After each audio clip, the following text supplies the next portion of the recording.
Good morning, everyone, and welcome to the Selling Your Ideas digital event. My name is Mel, and I'm an event delivery coordinator here at CMI, and I'll shortly be handing over to David to begin this morning's event. If you have any questions during the session, you can ask them using the live chat box on the right of your screen, and we shall answer as many as we can during the Q&A. Today's session is being recorded, and it will be shared later on today for those who have booked to attend. The event recording will also be available on the CMI website and CMI YouTube channel. Now over to David, CHMC Assessment Manager at CMI. Thanks, Mel, and morning, everybody. Going to take you through some ideas today about selling your ideas and making a success of those ideas. But first of all, what I want to do is to tell you a story, and I want to tell you a rather sad story, really. This is a story about an idea that could have been famous, could have been absolutely amazing. This idea, if it was an Olympian, this idea would have got gold medals in every event it went into. And this idea would have changed the world and could have radically changed people's lives and could have made its owner an absolute fortune. But the problem was nobody talked about this idea. And even though they mentioned it a few times, nobody told anybody what this idea was about. Nobody told anybody what this idea could do. And nobody who talked about it told anybody what they wanted to do with this idea. And so sadly, the idea withered and the idea died and the idea was lost in history. And it was a really sad day when that happened. But you know what? That happens so many times. We have ideas, we have great ideas, we have great products, we have great things to tell people, and we don't tell them. And we don't tell them for a whole range of reasons. And some of those things I want to talk about today. But when we're talking about ideas, it's really important to think of it like a story. So when we think about a story, we think about a story in 3 acts, largely when we're writing a story and when we're crafting something that we want to sell as a story. We need to think about the hook. Why on earth would people want to listen to us?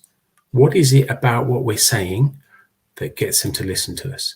What is it about it that makes them stop and say, hold on, tell me a bit more. Tell me a bit more about that. Why are you telling me about this? Then we need to think about the story itself. So we've told them, we've got the hook, we've got them in there, we've got them caught now, and we want to tell them a bit more. So now we've got the chance, now they're listening, to tell them everything we want to tell them about the story. And we need to make that story interesting, and we need to bring it to life, and we need to be incredibly honest about it, what we're telling them about the story, because any lies we tell, any untruths, any vagaries, that's the thing that will be picked up on. So we need to be very careful about what we've got in that story. And then when we've told them the story, we need to think about the so what question. So we need to give them the closer. What do we want them to do next? What happens next? Is there another part of the story we want them to get engaged in? Is there a call to arms? Do we want them to actually do something? Do we want them to take that away and share it with other people? What is it we want them to do? Why have I told you this? What do I want you to do next? Now, when we sell ideas and when we sell products, that's the downfall if we don't succeed. The problem is that we don't tell people what we want them to do next. We've all seen salesmen who are really good talkers, but never ask anybody to buy anything. We've all seen people with ideas, have really good ideas and stop. That's a really good idea. Brilliant. So did you want me to do anything with that? Well, I haven't really thought about that. So it dies in a ditch. So we need to think about those stories, craft those stories well, before we start to deliver them. And before we engage with anybody, we need to have a very good idea about what that story is, what it's telling people, and what we want them to do next. And we need to be what we call tell the truth about this. So it needs to be topical. It needs to be relevant to you as a person. It needs to be unusual. It needs to be different. Why should I listen to this? There are 100 of these on the high street already. Why should I listen to this? We need to deal with some trouble. There needs to be some trouble in there, a problem to solve. Why should I do this? What's my need here? What do I need to do with this? But we still need to be very human. So we need to tap into that empathy, tap into people's humanity. And when you see this you can see this in news articles, and you see this in television shows, and you see this in dramas. You see all these elements going on within it. You think about the truth. Is it topical, relevant, unusual? Is there some trouble in there? And is it very human? Can we all relate to it? So all those things you really need to keep in mind as we go through this. And as you think about crafting your idea and selling your idea, I want you to think about all these things. Now, this is the time-consuming bit, really. This is the bit where all the effort comes. And get this right, and the rest of it should be gravy. But we need to think about, what are we selling? Are we selling a solution or are we selling a concept? Now, there's an old phrase that Black & Decker, who still make drills, Black & Decker don't sell drills. Black & Decker sell holes in walls. Now, what do we mean by that? Unless you're a tool collector, you don't want to buy a drill for the sake of having a drill. You buy a drill because you want to do something with it. You want to put up some shelves. What do I need? I need a drill to make a hole in the wall. So I need a hole in the wall. Hole in the wall is the thing I really need, because without that, the shelves fall down, the shelves don't get put up, things don't get tidy, you or your partner get cross because you haven't done what you set out to do. We can think about building something where we need to use a lot of screws. We want a power screwdriver. We don't want a power screwdriver. What we want is to make putting all the screws in a lot easier than it would be with a screwdriver, hand screwdriver. So we need to think about what we're selling. Are we selling a solution or are we selling a concept? Now, going back to our story, once you've embedded the concept, you can start to think about the solution. And if we take holes in walls, there are a number of ways you can put a hole in the wall. One of the best ways, the easiest way, is an electric drill. But you can do it with a manual drill. You could do it with a hammer and a punch. It won't be the same kind of hole, but you can still put a hole in the wall. So we need to think about that concept, and then we need to introduce the solution. Now, so many times where this goes wrong is we do that the other way around. We go, look, I've got this fantastic new electric drill. Well, so what? Unless I want to put in lots of screws, unless I want to drill lots of holes, that's not a concept for me. That's not a solution. The solution is what I can do with that. We need to think about that with everything that we sell as an idea or a product or a concept. We also need to think about what we're selling in terms of what's the end game. If you think about films, for example, are we trying to sell the idea of an Oscar, or are we trying to sell the idea of a film, of a story, of crafting that, of developing that, of delivering that? So we can think about things in different ways, but we have to think about the two hand in hand, because one without the other doesn't work. One without the other loses that hook, it loses that call to arms, it loses that bulk of the story that we're trying to tell. So we need to think about these things in a lot more detail. And again, you need to think about all this before you actually start talking to anybody else about this. So we've got that idea, we've got our concept, and we've got our solution. We've discovered our problem, we've discovered our trouble.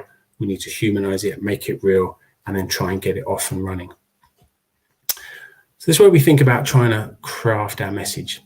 So what is it we're trying to say, and why are we saying it?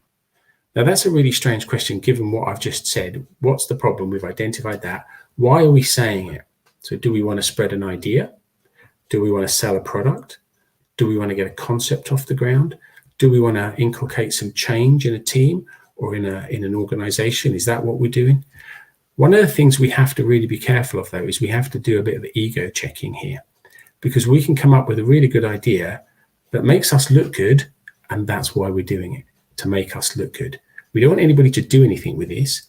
We can tell a story in a really good way that makes us look good.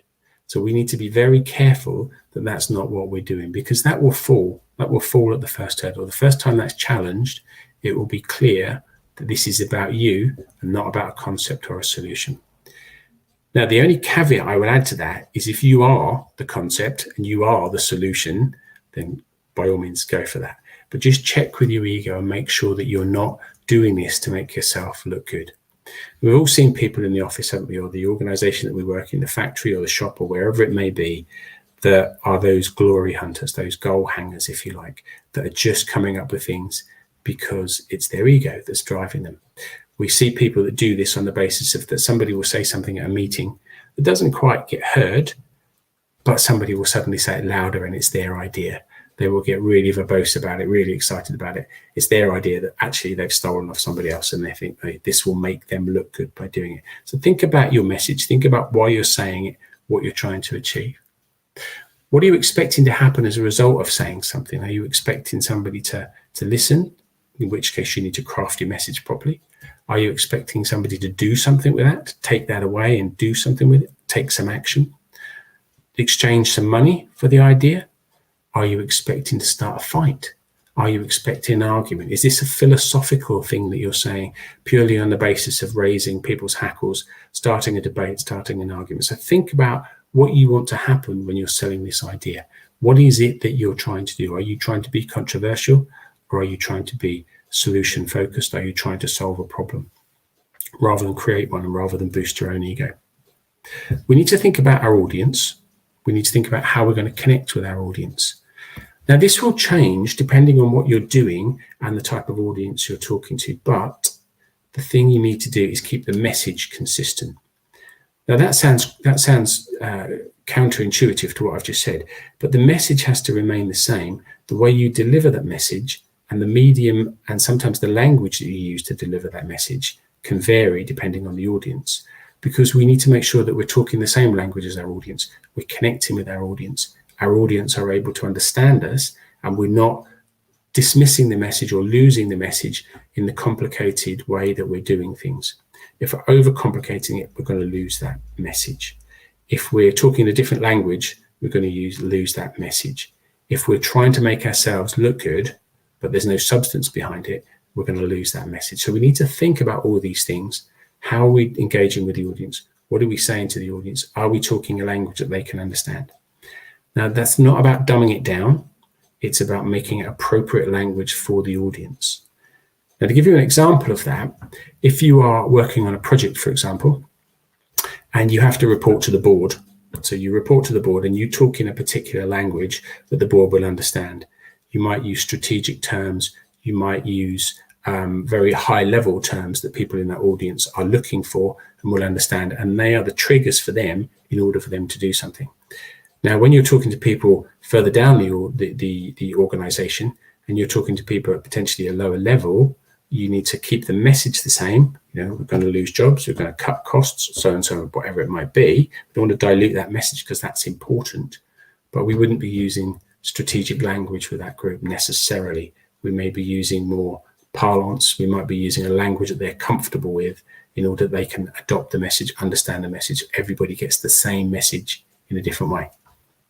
Now, when we're thinking about those messages, we need to think about ABC. So keep it accurate, brief, and concise. If I'm listening to you, if you're selling me an idea, I want to hear that idea in as simple as way as possible, as quickly as possible, because I'm busy and I've got to move on.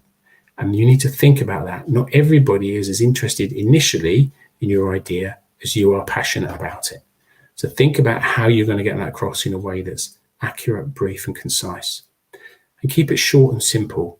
And Einstein says, if you can't deliver it, if you can't describe something simply, you don't know enough about it.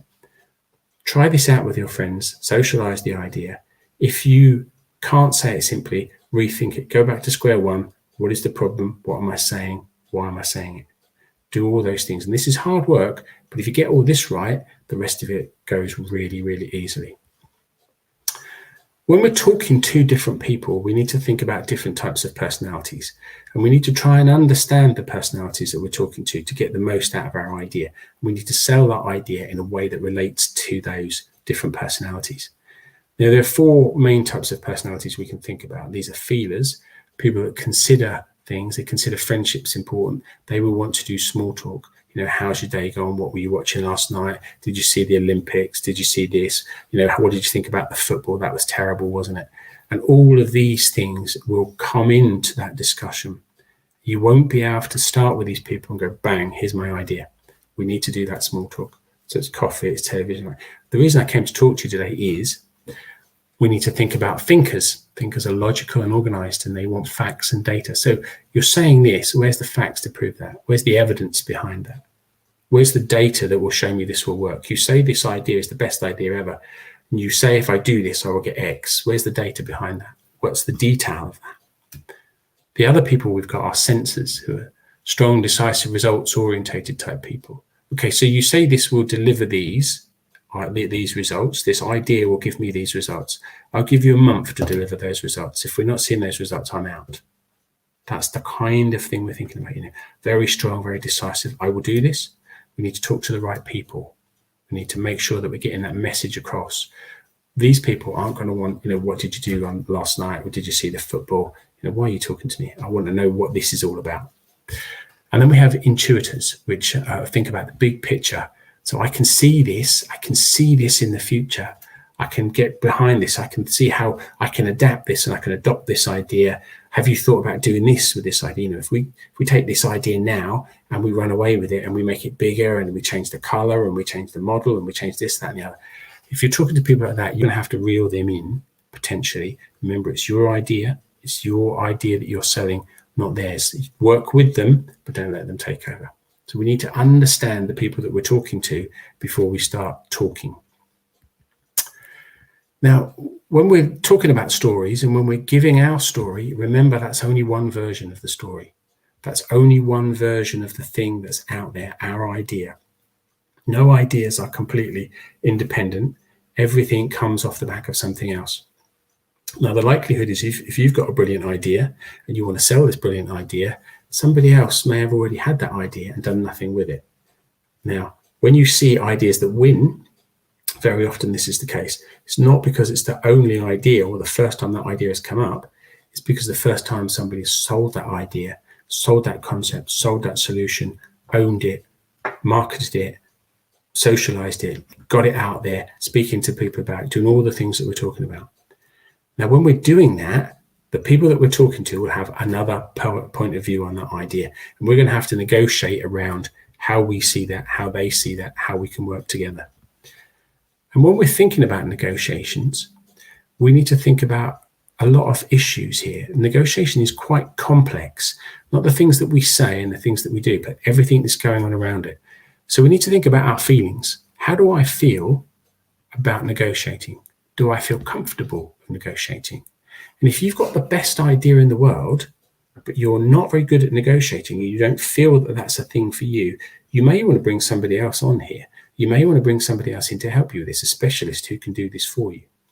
Now, if you do that, you still need to sell them the idea first. You need to get the idea across in all the ways we've said. It's not about avoiding responsibility for the idea. It's about bringing in people that can help you as and when they can help you. We need to think about the culture of the people and the organizations we're dealing with. Is there a culture? Is there a history of negotiation? Or is it very much a fixed price culture? Fixed idea. You've given me this idea. I don't like it. That's it. We're gone. So there's no negotiation here. This is what you were selling. I didn't want it. We're over. Other cultures will say, well, I quite like some of your idea. I like bits of your idea. I like bits of your product. But the whole thing as a whole isn't for me. Is there some wiggle room that we can do on this? Is there somewhere that we can go with this, that we can end up with a position where we're both happy? Now, if that's the case, you need to think very carefully about that, because you need to think about the costs and benefits of negotiating. What are you giving away? And you can think here, if you've ever seen Dragon's Den, think about Dragon's Den. I want to give you 10% of my idea. Well, I want 50% of that. That's what I want if we're going to talk. And you have to think about the costs and benefits of that, the time involved in that, the time that you've spent on the idea, the skill that you've put into the idea. And all of those elements will make up your decision as to whether or not you want to negotiate. But negotiating itself takes skill, and we need to think about negotiation in a particular way.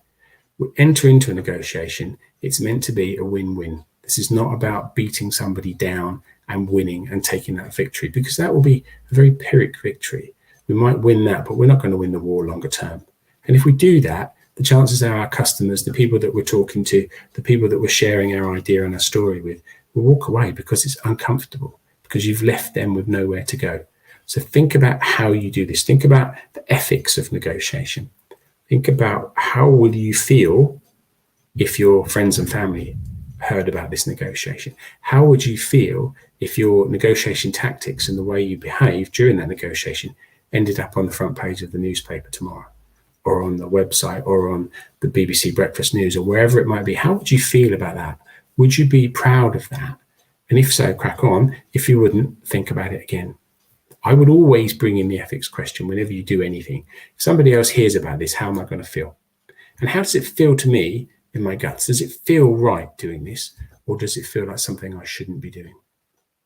Think about your goal and why you're going to negotiate in the first place, and how you can get both of you to get to yes. How do we get to a point where both of us are going to say, yes, let's move on with this. We've got this idea.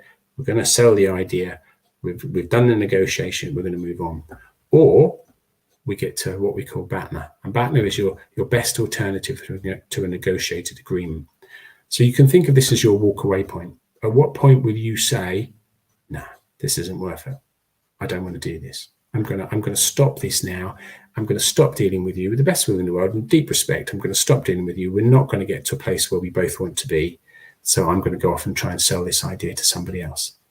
And that is really important. And that's really hard when you're selling an idea early on, because there's all sorts of issues that come in around confidence, your confidence around the idea. Is it really going to do what I say it's going to do? Should I be grateful that people are offering money for this? And that goes back to what I said earlier about if you can't describe it simply enough, you don't know enough about it. If you can't say to yourself and to somebody else, this is why I'm doing this, these are the benefits, these are the costs, these are the solutions that will come out of this, this is the concept, all of the things that we've talked about. If you can't say that clearly, you're not going to understand your walkaway point, and the likelihood is that you will end up doing something you later regret down the line because you've given away your idea, because the first person who's come along and offered you money for it, you've said, yes, please, I'll take that. Excuse me. So we have to be careful of that. When we are negotiating, we need to think about where we're coming from as well. And we talk about the 3 Ps as position. What is my position versus this other person? Do I hold power over this other person?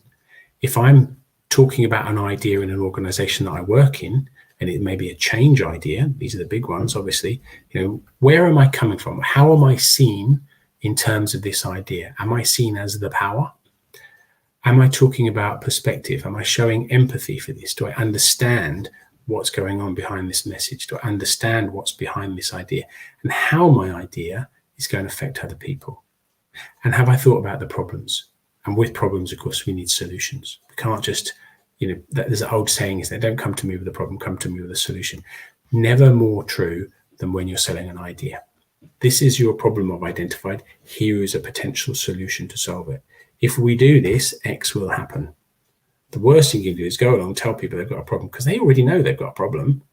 What are you going to do about it? If you're not going to do anything about it, don't tell me because I'm miserable enough as it is. So we need to think about these things and what are we doing and what's behind our message, what's behind our concept, what's behind our idea. Think about all those things when we're going into a negotiation, when we're crafting our story and when we're selling our idea to people. But within all these conversations, some of them are going to be really difficult. Some of them are going to be challenging conversations because you're bringing up things for people that they don't really necessarily want to think about. If you've got an idea that will solve a problem, as I say, people know they've got a problem. Often they don't want to face that problem. They don't want to be challenged by that problem. And it's a survival mechanism for a lot of people to say, I don't believe I've got a problem. I'm going to hide the problem. If I don't talk about the problem, it doesn't exist and I'll be fine. So we need to think about having these conversations with people that are going to be challenging on both sides. So we need to focus on the issues we need to talk about. We need to think about the things that are important to both sides. And if we're dealing with an idea that's going to solve a problem, we need to think about the problem and not the people involved. This isn't a time to think about, this is the problem, this is what's caused it, this is who's caused it. These are the people that are causing you a problem. If we get rid of those people, the problem goes away. That's not going to happen because the problem has arisen because the way somebody has reacted to a situation. So if we take away people, we have a problem and we can deal with the problem. What is the problem? What is the outcome that we're looking for? And what are we going to do about it? Now, when we have difficult conversations, we need to think about the environment that we're having those difficult conversations in. And what I mean by that is the surroundings that you're having this conversation in appropriate? Are we amongst people that necessarily don't want to hear what we're talking about? Are we in a space where both people feel safe to have that conversation, to sell that idea that's around a problem that we've identified? So we need to think about all these things. Is it appropriate? And what we're trying to achieve when we're having this conversation, is it about sales? Is it about beating the person into a position where they feel they have no alternative? Is it about boosting our ego? Are we just flagging this up again because we can? Now, here's a problem. Oh, yeah, I can see your problem. I'm off. Not my problem. But I've flagged it with you. So I've done that. Slope your shoulders, over to you. You sort it out. That's not what negotiations and selling ideas is about. So we need to think about why we're having that conversation. And we need to be incredibly honest on both sides and very open to solutions and suggestions on both sides. Remember, your story, your idea isn't the only one. They will have an alternative story and an alternative idea because that's the way people work. Think about any time you've ever seen anybody have a car accident. You know, somebody's had a car accident and it was never their fault, always the other person's fault, because we don't want to be wrong, do we? And I was in completely the right lane when the other person hit me. I was turning appropriately. I was at the right speed. The bicycle came out of nowhere. The other car, they're just going so fast, I didn't even see it was there until the collision occurred.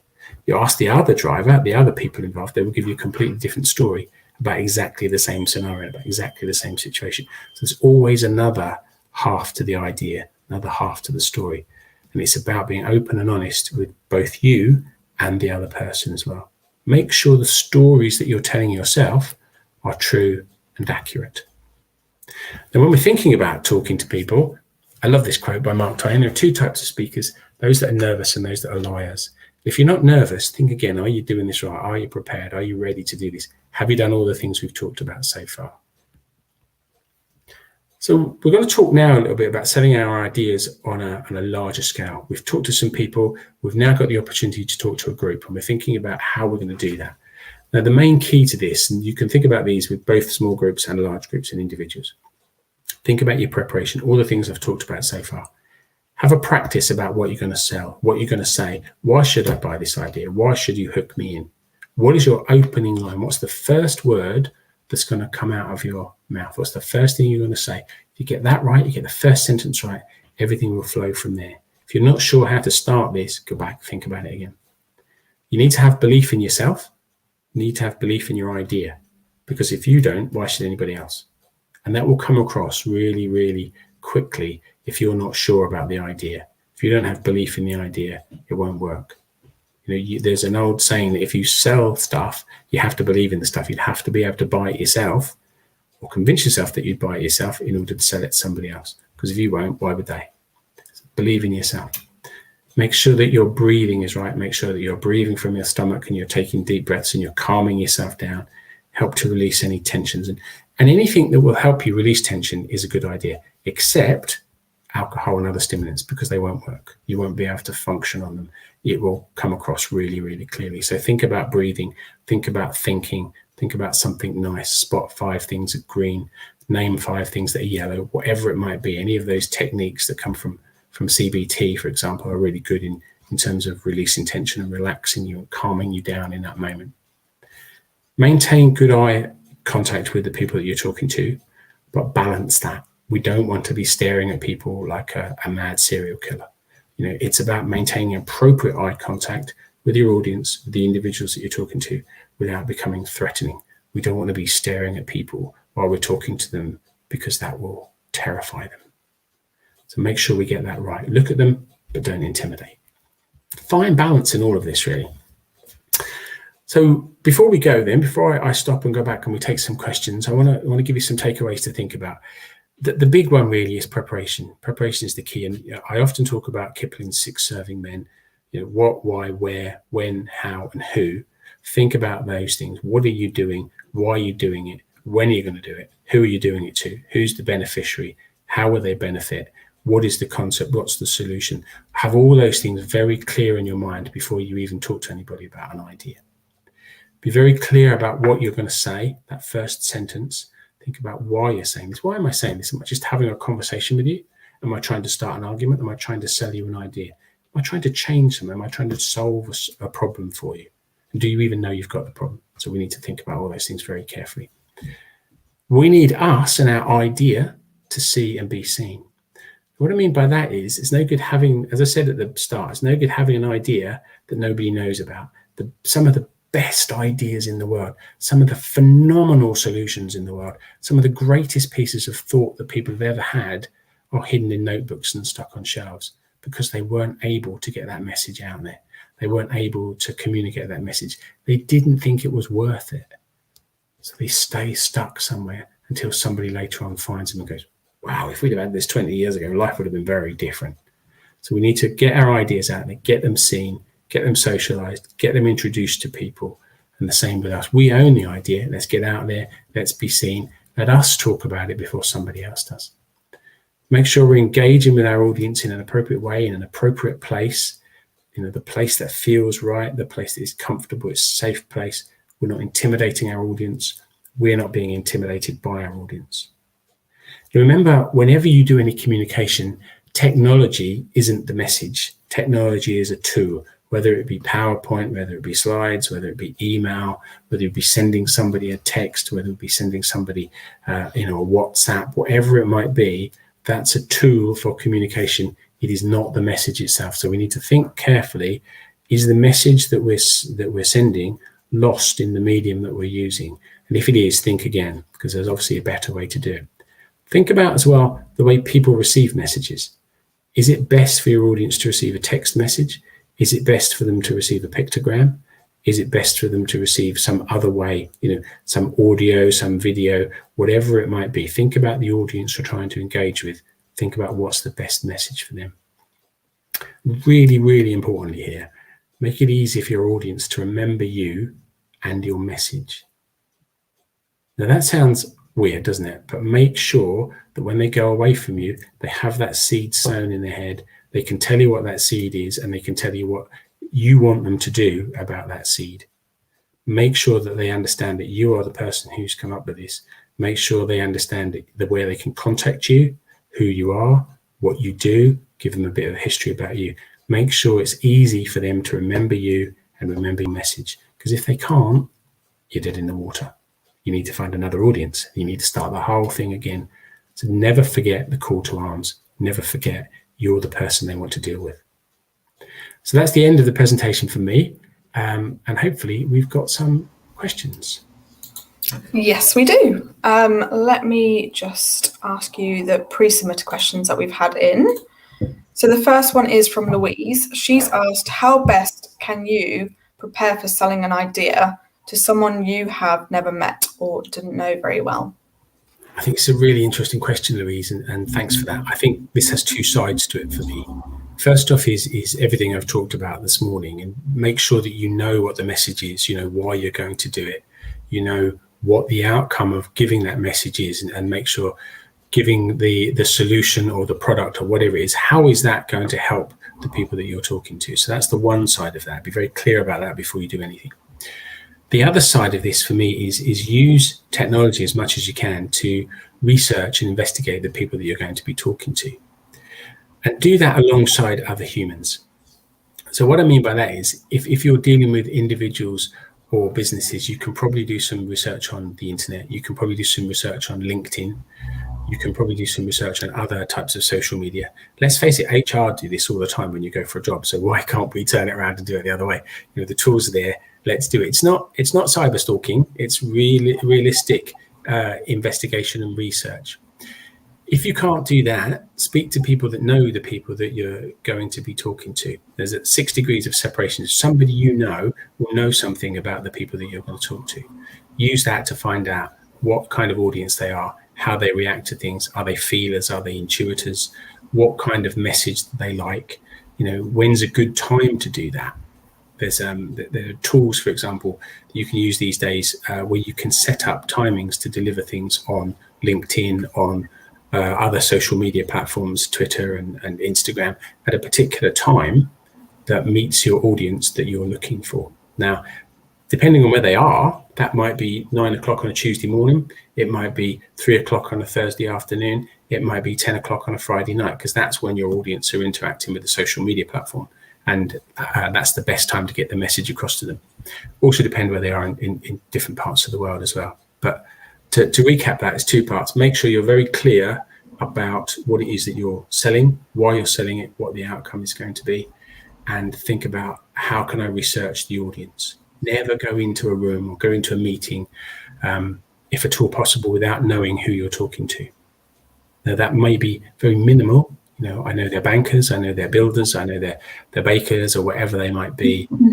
I've got an idea how they work. So this is how I'm going to talk to them, but never go in blind. Perfect. The second question that's come in is from Amal. He's asked, is it better to pitch your idea to selected individuals Or is it equally beneficial to pitch your idea to anybody who will listen? For example, in the context of networking at a conference. That's a really good question, Amel. And I would say both. And what I mean by that is test your idea out on individuals first. Test your idea out on people that you've identified as being part of your audience or your target market. So who is this product, who is this idea, this solution aimed at? And find some people that you can test it out with them on an individual one-to-one basis. And that could be at a conference in a networking environment. It could be in the pub, it could be in a coffee shop, it could be anywhere that you come across those people. Own this idea, sell it, make it your mantra, and chant it out every time you see somebody who you think is a potential customer or a potential client of the idea, product, or solution.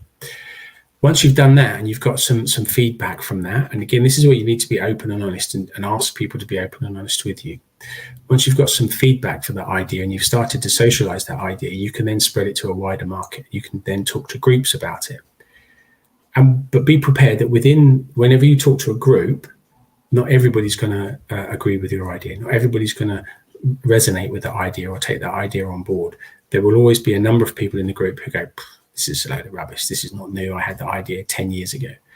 And that will, be prepared for that to happen, as well as individuals saying, I hear your idea, Emil, but it's not for me. I don't think this will work, Or I had this idea and listen to my idea, and suddenly you've lost the conversation because you've not thought about what you want to say. So I would do both. Try it out with individuals and small groups, get some feedback, spread it to larger groups in an environment that's safe for you.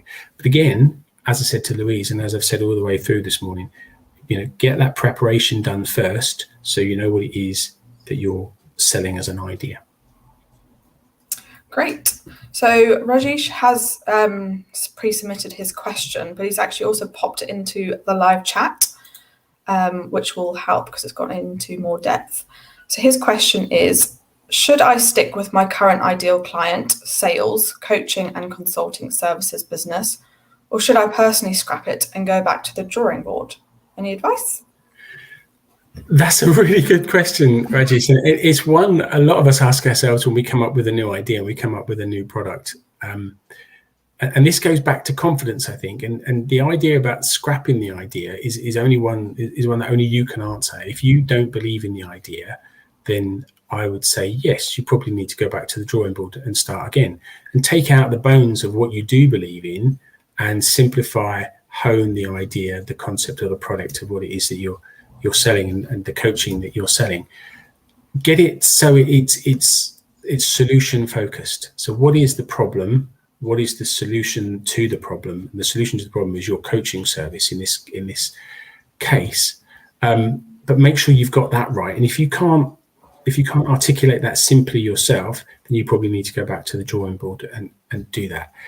But in terms of promoting any product to a client, it has to be solution focused. Nobody wants to pay a coach to come in unless they've got a reason to do so. Nobody wants to buy in a product that they don't need unless they've got a reason to do so. Unless it's something that you're particularly passionate about, and then you have a reason to do so. You might want the latest iPhone, for example, or the latest computer, or the latest electric car, whatever it is. You probably don't need that, but you want it. And you want it because you've told yourself a story that there's a problem that will solve.